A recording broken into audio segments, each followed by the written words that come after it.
What's up, guys? Welcome back to my channel. My name is Sarah Winstead. I'm one of the coaches at Pro Physique, and today I have a really special topic for you, a bikini prep Q&A. So I asked a question on my Instagram stories a couple of days ago to you guys. I want to answer your questions about bikini prep, dispel some myths, talk about the prep process, and hopefully give you guys some good nuggets, some good advice, some good tidbits, and takeaways from this episode because, again, it's all about you, your questions, all about bikini prep today. So let's go ahead and just dive right in. I do have some notes here as far as the questions that were asked on my Instagram. So I apologize if I kind of look back and forth a few times. I just want to make sure that I hit everything. And I have no idea how long this video is going to be. But if you're doing your cardio, keep going, have some fun, sit back, relax, enjoy the video. So we'll dive right in. One of the first questions that I got was explaining the entire prep process. So I really like this question as far as the kicking off question because the entire prep process to me starts with your improvement season. It starts with you putting on some muscle mass, hiring a coach during that time, because ideally that's the best time to hire a coach is during your improvement season, because it takes a lot of time for that coach to get to know you, your body, your habits, how your body responds to certain training stimuluses, nutritional things, all the things like that. And so that's why I like my clients, especially my first-time competitors, to hire a coach when they're in or starting their improvement season. Because again, that gives us time to build some muscle mass. That's the goal there, because you're sure as shit not building it when you're dieting or when you're in prep. It gives us time to build some muscle mass. It gives us time to build up your overall metabolic capacity, because to go through an entire contest prep, you need a lot of calories to create that calorie deficit from. You can't just start a prep eating 1,500 calories. It's not going to work. You aren't going to get there. You're going to be sub 1,000, and who wants to live like that and get to stage? There are other coaches out there that may do that to you and may put you on a plan like that. That's them. That's not my philosophy. So, improvement season. That's where the prep process starts. The magic happens in improvement season. That's where you build your muscle mass. That's where you increase your metabolic capacity. That's also where you build up your habits. You get used to, meal prepping. You get used to weighing out your foods. You get used to macro tracking. All these habits that are going to set you up for success during your bikini prep, those are done in improvement season. And then you can rely on them during the prep process when energy becomes an issue, when brain fog, decisions, and when you're just tired and everything like that. You rely more so on those habits that you've built up, those go-to recipes that you've had since improvement season. And again, communicating with your coach on a weekly basis about what to do and how to execute it. That's the best part, honestly, for me of improvement season, is building that muscle mass, having some fun, hiring a coach, and then seeing what your body can do during that time. Now, the length of time for that differs based upon how much muscle mass you have, what your athletic or activity background could be, your genetics. There's a lot of things that play a role in this. This is, again, why hiring a coach during that time frame is very, very important. Then, after improvement season is done, the next part of the process is, of course, contest prep. This happens when your coach and you decide, hey, maybe I'm shooting for a show in a 2 or 3 month time frame, and then I want to look at shows around me, and then I'm going to be like, all right, I'm ready to start a prep, shooting for a time frame. I don't like necessarily picking out a show unless you're living in the middle of nowhere and there's nothing around you. I'd rather shoot for a time frame of being ready. So for me, for next year, I'm going to be shooting for anywhere between April and May. There's a bunch of shows around me in Georgia, in Florida, Tennessee, Alabama. I live in Atlanta, so there's a lot of options around me. That's what I'd prefer to do for my clients, is choose an area, especially for a first timer, because we have no idea what your body is actually going to look like once we get the body fat off. We don't know how long it's going to take. And that being said too, I also embrace a longer prep process. I'd rather give us much more time to get there. That 12-week prep, not really the best idea, especially for a first timer, especially being, we have to get very, very aggressive with the calories. And if you go out for a weekend or you go away for a week or something like that, we just lose a lot of time. So that's why I prefer, especially for first timers, a longer prep process. Because prep is hard. Prep is hard mentally. Prep is hard physically. Prep is hard spiritually. You're going to be questioning yourself, your habits, your motives, your why, all throughout that prep process, and it is not for everybody. It is also not for the faint of heart. Yes, this is glamorous. It's all sparkly and fun, but that grind, that daily grind, day to day of hitting your numbers, hitting your posing, doing your cardio, hitting your water, all that being said, has to go into your contest prep of giving your very best effort every single day. Yes, not every week is going to be perfect, but you need to be 95% perfect every single week in a contest prep, executing your protocols, getting on the grind, getting on that mindset to get up there, so that way you know when you get up on stage, you gave your very, very best effort to get there. And that's leads me into show day, because a show day is the result and the showing off of your hard work.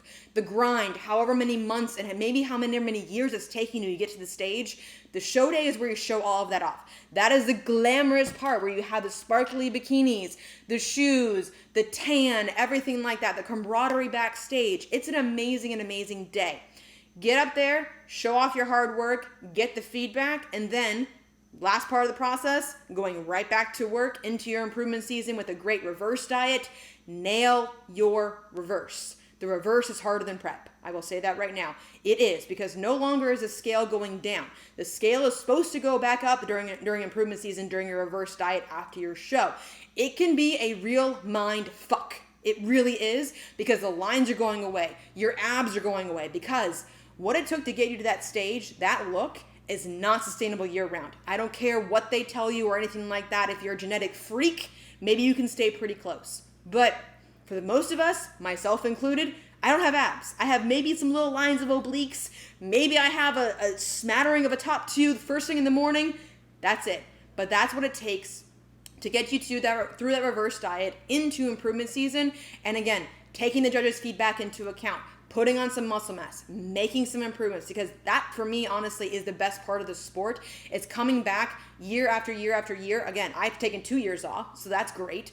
Putting on the muscle mass, seeing the improvements in your shape, that's what the sport is all about, especially if your goal is to move up in the ranks. If it's a bucket list thing for you, that's entirely a little bit different. That way you can just reverse back up to a maintenance level that you're comfortable with, have some fun, still live the bodybuilding lifestyle, but maybe the stage isn't for you, and that's okay. So that kind of gives you an overview of the entire prep process, at least the way I see it as a prep coach. Second question is first-time competitor tips. This is a great question. I kind of narrowed this down. I'll probably do a separate video on kind of going deeper into the first-time competitor tips, because this is a great question. And a lot of times I'll get a lot of clients and a lot of inquiries about saying, what does it actually look like? What does it actually take to get up there? So my number one tip, go to a show. Pick out a show that's near you, maybe even a year in advance. Of the show maybe you want to do next year. Pick out a show, go to it, see the girls in person, because you'll see a wide variety of physiques at a show. And trust me, they do not look like they do on Instagram. They honestly, for me, I think they're much smaller in person than they look like on Instagram. It's the posing that really shows off that physique, the way they're twisting and their delts are popping. Everything is just nice and full, but you're also, again, see a wide variety of physiques. Some competitors you'll see are ready for the national stage. Some competitors, it's their first time, so then maybe they didn't lose as much weight as they thought they were going to in their first prep. That's okay. Some people get up there and you're like, oh, okay, do they really belong up there? Yes, they do, because maybe they lost 30, 40, 50, 60 pounds to get there over the course of a few years, and this is a bucket list thing for them. That's what I love about this sport, is because you'll see all types of people. We're all on different journeys in this process, and it's exciting. It's so much fun. Show day is amazing. You'll see how the shows run. You'll see the expediters. You'll see the presenters. You'll watch prejudging, watch the call-outs, how they do the comparisons. I always honestly like testing myself at different shows when I go there, what the judges actually are looking for, and being like, if I was a judge, who would I pick up there that has a best representation of that physique for that given division? Because for bikini specifically, it can look a little bit different show to show based upon who shows up, what level it is, and things like that. Because if some competitors come in very, very hard and you come in a little bit softer, they may prefer the harder look that day, and vice versa. I've seen girls that come in, the majority of them are a little bit softer. Maybe it's earlier in the year, and then you come in super, super shredded and you get docked for that, because they're looking for who is the best on that day. It's a very subjective sport, and that's okay, because you get the feedback and then you can implement that feedback in your improvement season. Second tip, hire a coach in your improvement season. I've already mentioned this, and I've already mentioned the benefits of about learning your body, you getting used to everything, you getting comfortable with everything, because the last thing you want to do is hire a coach when you're just like, oh, wait, I'm 4 weeks out from my very first show. I have no idea what I'm doing. It's very difficult. I'm not saying it can't be done, but it's very difficult for the coach to like hurry up and get to know you, how you respond to things. There's too much, at least for me, guesswork involved in that. So, third tip, bring your best package. Set the bar really low for yourself in your first show. Don't be like, first show out, road to pro. No, don't do that, because that sets the bar really high for yourself, and that's just, again, it's not as attainable, especially for your first show. So I like setting the bar, lower for my clients, being like, hey, let's get up there. Let's have some fun, nail your posing routine, show off your best physique, bring your best package right now. Then we're gonna get the feedback. Then we're gonna talk. Then we're gonna strategize and grow in our improvement season. That's more so what it's about. Yes, plastic trophies are great. Yes, crowns and swords and all that wonderful thing is great. I'd rather you feel confident up there, bring your best package, nail your posing, because that is my next tip, is pose your ass off. Nail your posing, have some fun, and then get right back off there, get the feedback, and then start growing again. And again, seeing if you actually like it up there. Because some competitors like the prep process more than the actual stage process and the process of showing off and everything like that, and the glam. Some people don't like that as much. Some people would rather maybe just live the lifestyle, and you won't know that until you get up there. That's why I said, I already mentioned the next tip, pose your ass off. It's never too early to hire a posing coach. It's never too early to get that second set of eyes on how you move, on, getting the basics down, front, back, transition between both, get your butt off stage. Literally, once you get the posing routine down, it should be around 10 seconds. Because the longer you spend up there, the more time the judges have to pick you apart.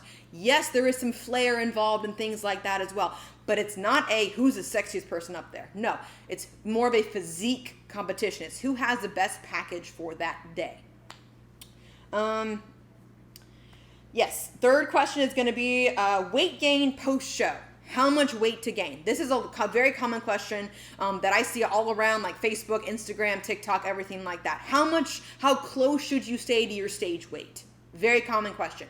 I honestly don't like putting pounds on it. I more so like putting percentages on it, because 10 pounds on a 5'1" person like me is very different from a 5'9" person. Vastly different. It looks completely different. And so I'd rather say, okay, let's talk about what is your feedback first. Is your feedback to grow muscle? Where? Is it more maybe a concentrated body part? Maybe it's more rounder and fuller glutes. That's great. Maybe you don't need to put on as much weight in the improvement season to get that look. Or if it's a slower muscle group to grow for you, then maybe we do. And so I more like putting percentages on it. Maybe if I had to throw a number out there, 10 to 20% of your total body weight at your stage weight. That's the number of pounds you maybe need to gain in your improvement season. Again, I don't like putting a number on it because it's very subjective. It's very dependent on your feedback. So I'll give you myself as an example. I was 106 pounds in 2020 at my national show, Junior USA's. I'll put a picture. And I'll put a picture of what my physique looks like right now. Because right now, I was 106 pounds. Right now, I'm 123 pounds. I've gained that over a period of 2 years. Did I gain that in 10 days after my show? No. I nailed my reverse. I gained that weight back slowly to ensure that most of that was muscle mass. Body fat, yes, it's a reality. We can't maintain our shredded, veiny, vascular ab look year round. But that gives you an idea of where I was and where I went during my improvement season. So give or take, it's about 20 pounds for me. That's about 20%. And so I'd prefer that. But obviously, if we have a lot of muscle to build, then maybe we need to take a longer improvement season. Maybe the weight gain needs to be a little bit more. Again, 10, 20, I wouldn't say more, honestly, than 30%, because that can be very hard to get off and very stressful on the body to get off during a contest prep. So again, it depends upon the person. Build or prep first. My preference with my clients, build first, because most likely, unless you're a genetic freak, you need more muscle mass than you think. You really, really do, because these girls have some maturity. This is why, again, go to a show, see what they look like. even talk to them maybe even sometimes about how long they took in their building process. Yes, you will see some genetic anomalies on Instagram. Yes, you will see some people with very athletic backgrounds. Maybe they come from powerlifting. Maybe they come from a fantastic college sport. Like I was a swimmer at Clemson. I swam for 4 years. I've been a swimmer all my life. I was a gymnast for 7 years. I was a swimmer for over 10 years. I still needed muscle mass. I have a crap ton of muscle, but I still need more for my density, for my size, for my shape, and to be competitive, because my goal is to move up in the national stage. That is unique based upon your goals as a competitor. So my preference would be to build first, because most likely, most of my first timers aren't eating enough food, number one. And number two, don't have enough muscle mass or shape or density to be able to be competitive. Now, if you've already done a few shows, then yes, maybe we can go into a prep first. Maybe we can talk about what your past preps have been and maybe take a shorter improvement season. But I'd still like to get a sense of where you are calorically, learn your body and things like that before we go into a contest prep. All right, water break.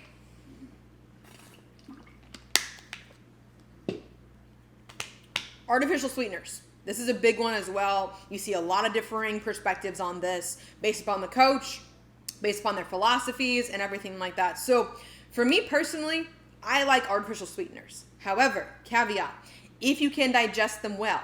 Over time, I figured out that I can digest sucralose, but I cannot digest erythritol. That's in Halo Top, for example. It's in some energy drinks as well. That's why I get like this massive distended stomach when I drink that kind of stuff. There's a difference between bloating and like painful bloating and stomach distension. You learn about yourself a ton during the improvement season and prep process. And so one of the things that I learned is I can tolerate sucralose, so I keep artificial sweeteners in. So do my athletes as well until peak week. I will take them out because yes, they can cause some inflammation. They can cause a little bit of stress in the system. And I want peak week to be as stable and homeostasis as possible and stress-free for myself as well as my athletes. And so I only take them out during peak week, but I'm also not overloading myself with Walden Farm syrup on everything that I possibly eat. There is a balance to artificial sweeteners in your diet. Okay, great. Maybe having some bubbly water. That's awesome. Diet Cokes. That's fine. Don't drink a pack a day, of course, but there's a time and a place. Find what works for you. If you tolerate them well, I don't see a reason why you shouldn't have them. But again, there's a balance there as far as how it impacts your bloating, how it impacts your digestion, your performance, and things like that. And probably just take them out during peak week. Like I said, peak week, there's nothing magic about peak week. My goal for my athletes during peak week is to keep everything nice and stable, keep stress managed, take some stress even off the body by, if they're lean enough, strategically lowering cardio and increasing carbs every day or every other day during peak week. So that way they're nice and full, focused, feeling good, thinking during peak week, because that's a thing. But by the time they get to the show, they're not like massively depleted, because your body needs 3 things: water, sodium, and carbohydrates for those muscle bellies to look full. Think about it from a perspective of, hey, if you went out a couple of nights ago, maybe the night before, had a burger and fries, you wake up the next morning, holy shit, you got an amazing pump, didn't you? I guarantee you probably did. The muscles are popping, the vascularity was there. What was in that meal? Carbs, sodium, water. Do not cut sodium, do not cut water. Like, I'm gonna say it again.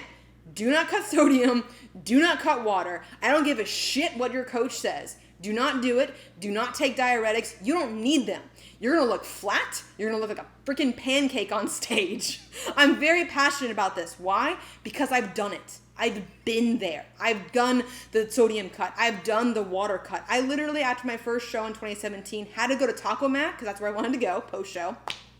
I drank 2 pitchers of water in 15 minutes and I still was dehydrated. I still didn't pee until the next day. I was flat as a pancake in my first show. Could I have been fuller? Yes. Could I have done something different? Sure. But that chips fell where they fell. I live, I learn, I move on. But you need sodium. You need water. Your body needs that to survive and have those muscular contractions. If you don't have sodium, you can't get a pump. If you don't have water, your muscles are 75 to 80% water. If you don't have it, they're not going to look big. They're not going to look nice and full on stage. You're not going to be able to get a pump backstage. So, again, don't do it.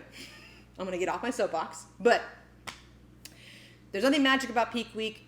Depending upon if you are lean enough, you can do a progressive linear load of strategically adding carbohydrates each day or every other day, going into show the way, again, nice and full, nice and hard, great stage look. I check with my athletes every single day during peak week to see how they're looking. First thing when they wake up in the morning, throw your suit on, send me pictures, things like that. But the goal of peak week is to look better. Because if you're not lean enough by peak week, you're not going to get lean enough during peak week. I guarantee you. You're only going to feel worse.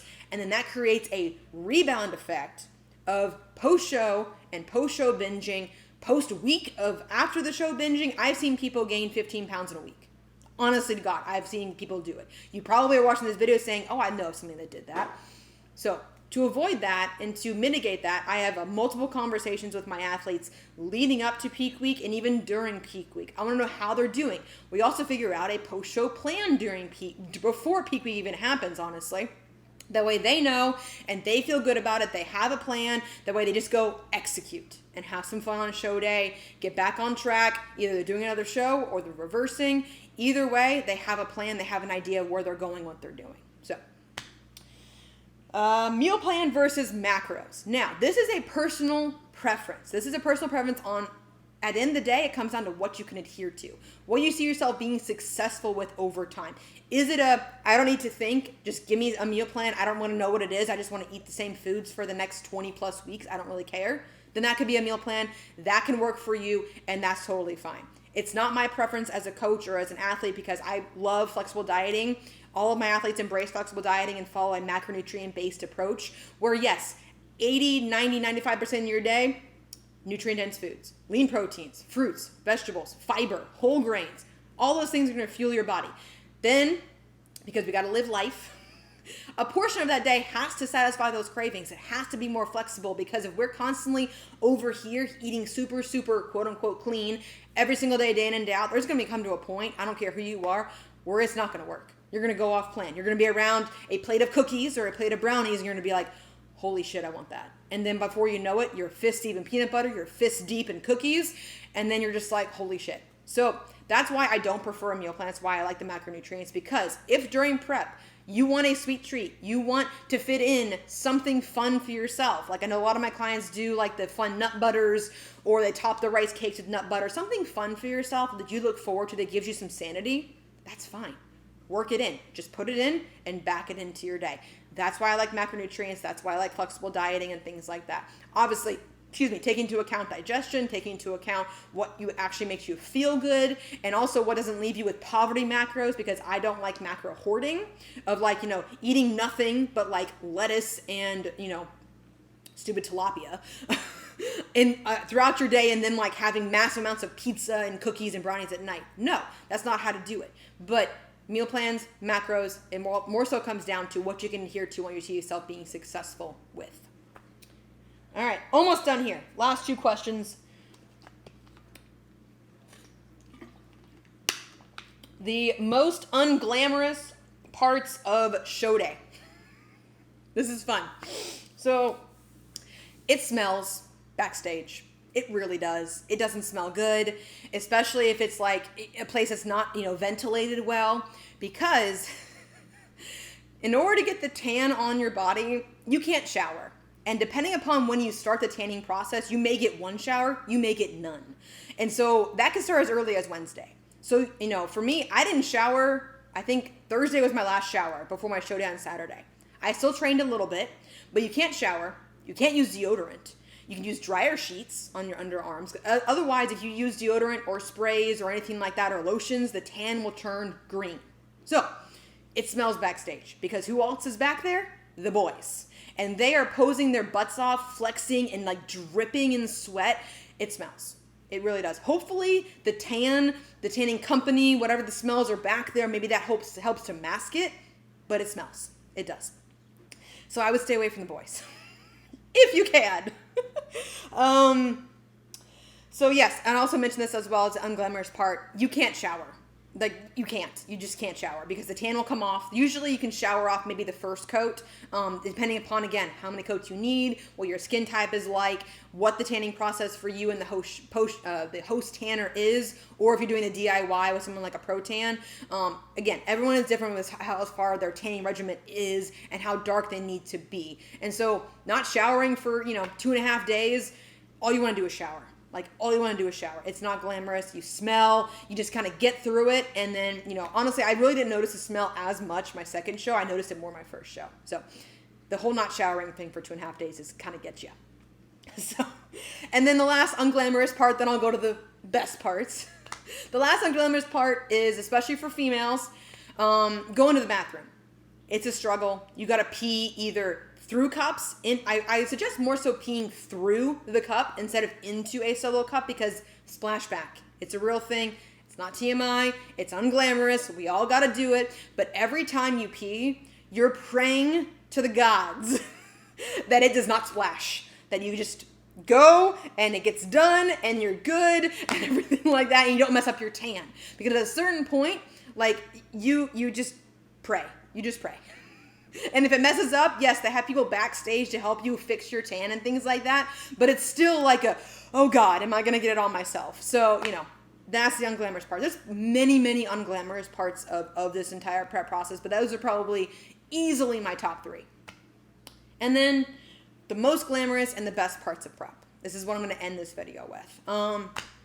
For me, it's really about showing off your hard work. It really is. The culmination of, 16, 20, 24, whatever it comes out to be, plus weeks, it could have been months or years that you've been working for this.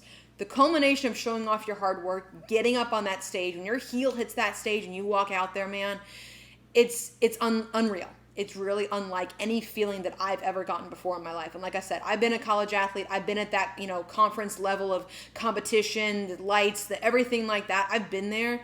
This is honestly amazing because your friends are there. Your family is there. People are cheering you on. Everyone is so excited to be there and so excited to see you show off your hard work. And you just get up there. You're so proud because you fucking did it. You made it. You made it through. You made it here. Now go have fun, show it off, and then get right back to work. Honestly, that's probably the top thing about show day for me. Second best thing relates to the unglamorous portion of it. It's a shower afterwards. The shower post-show, and anybody that's competed before can tell you this, the shower post-show is absolutely incredible. Like, I cannot imagine a better shower in my entire life. Because you're just like, oh, this is amazing. Like, literally, it's amazing. Best feeling in the world is getting that tan off after your show.